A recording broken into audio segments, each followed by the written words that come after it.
মাঝখানে দেখেন ওইদিকে ওই দিক থেকে এইটা এই ফাঁকা এই জায়গা মাঝখানে এটা ফাঁকা রয়েছে, এটা ভরাট করতে হবে। উপরে যে মাটি আছে, উপরে এই কোনায় যে মাটি আছে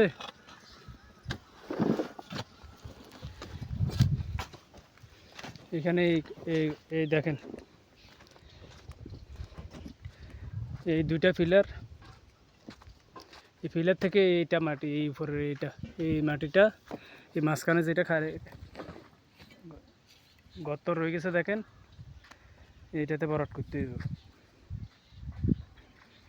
মোটামুটি নিচের সাইড ক্লিয়ার হয়েছে আর কি। উপরের সাইডে যেটা মাটি রয়েছে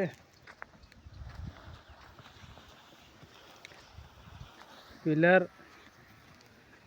একটা কাটানো গেছে।